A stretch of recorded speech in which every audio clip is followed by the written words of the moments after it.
Before Harley-Davidson gave riders rear suspension, every motorcycle that rolled out of the factory was a hardtail. Some became racing legends, some went to war, and others laid the foundation for custom choppers and bobbers. So let's go through every factory Harley-Davidson hardtail model ever made and see how they shaped the brand we know today. Model 1. The very first Harley-Davidson was about as simple as a motorcycle could possibly be. Built between 1903 and 1904, it used a tiny single-cylinder engine mounted in what looked suspiciously like a reinforced bicycle frame. There was no rear suspension because nobody expected comfort. If the road was rough, congratulations, your spine was now part of the suspension system. Every single Model 1 left the factory as a hardtail because nobody had invented a better idea yet. Without this little machine, Harley-Davidson would have remained two guys with a sketchbook and unrealistic confidence. Model 5. By 1905, Harley had figured out that building more than one motorcycle might actually be a decent business plan. The Model 5 still relied on a single-cylinder engine and a rigid rear frame, but it was stronger, more reliable, and noticeably better at surviving roads that looked more like cowpaths than highways.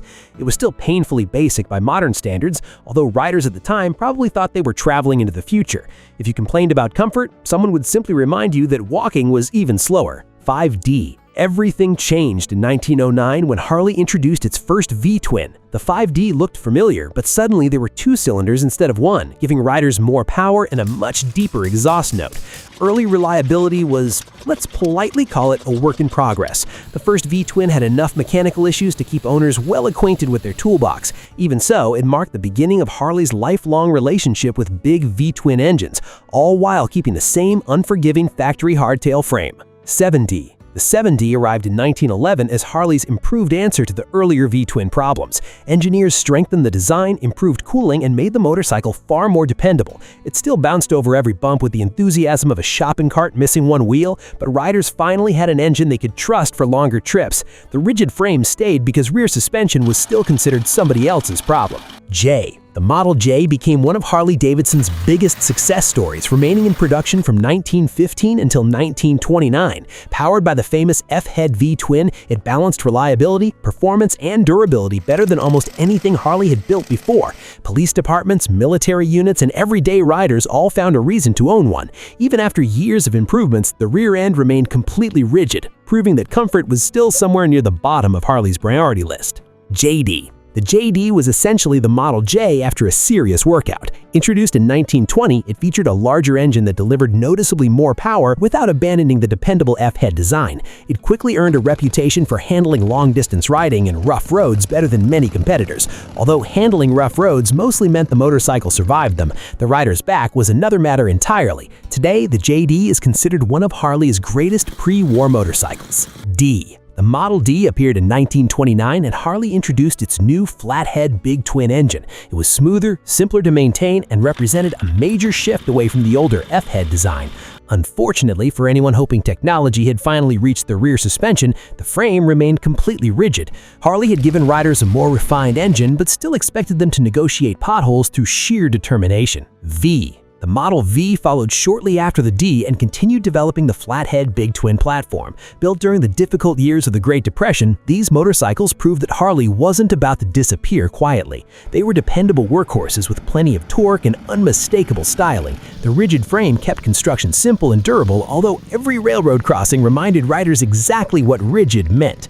VL. The VL became the larger and more powerful member of the Flathead family. Produced from 1930 through 1936, it offered increased displacement and better performance while maintaining that classic Harley look.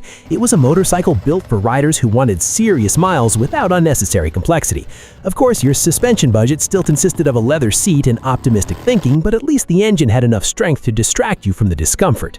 R. The Model R debuted in 1932 with Harley's compact 45 cubic inch flathead engine. It was smaller, lighter, easier to handle, and cheaper to own during an era when every dollar mattered. The rigid frame made it durable enough for daily work, and many owners rode them relentlessly because they simply refused to quit. If anything eventually wore out, it was usually the rider first. W. The W replaced the R in 1937 and continued Harley's dependable 45 cubic inch formula. It became known as a practical motorcycle rather than a flashy one, serving riders who valued reliability over speed. The factory hardtail remained unchanged because it was proven, inexpensive, and almost impossible to break. Your chiropractor, however, probably appreciated Harley's commitment to tradition.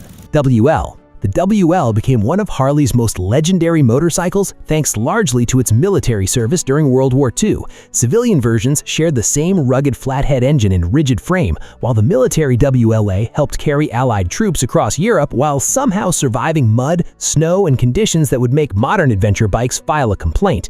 Today, the WLA is one of Harley's most recognizable military machines.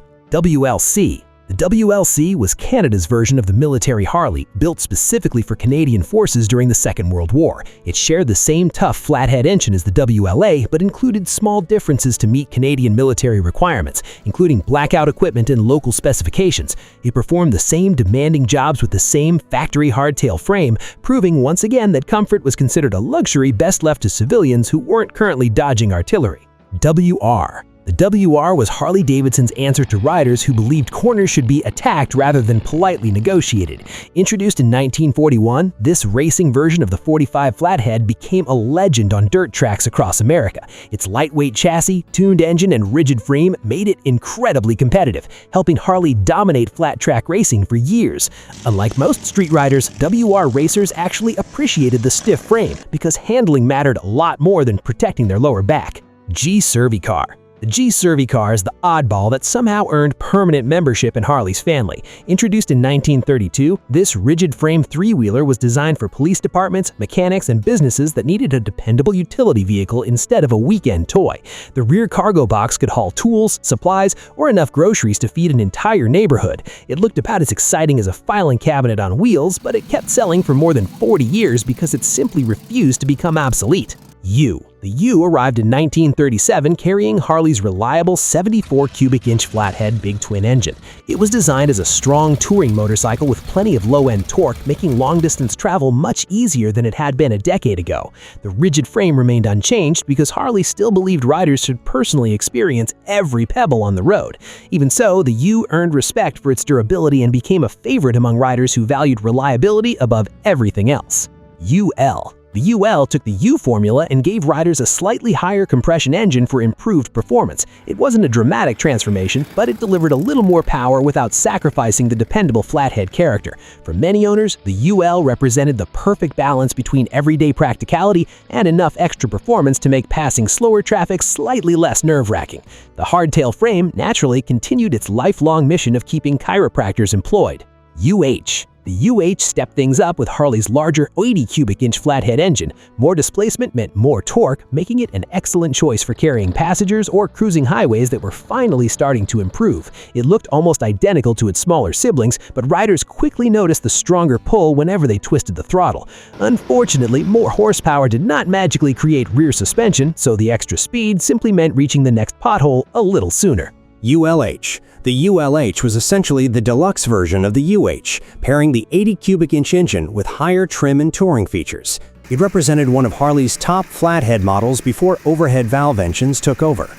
Riders appreciated its smooth power delivery and solid construction, while collectors today admire its place at the very end of the flathead big twin era. It's a reminder that Harley liked to perfect an engine before replacing it, even if the rider's spine was still being used as suspension. E. The Model E changed Harley-Davidson forever in 1936 by introducing the legendary Knucklehead engine. Suddenly, there were overhead valves, more power, and a design that looked as impressive as it performed. It was a revolutionary motorcycle hiding inside a frame that hadn't quite caught up with the times. Harley gave riders one of the greatest engines ever built, but politely suggested they continue absorbing bumps the traditional way. EL. The EL enjoyed one of the longest and most interesting production runs in Harley history.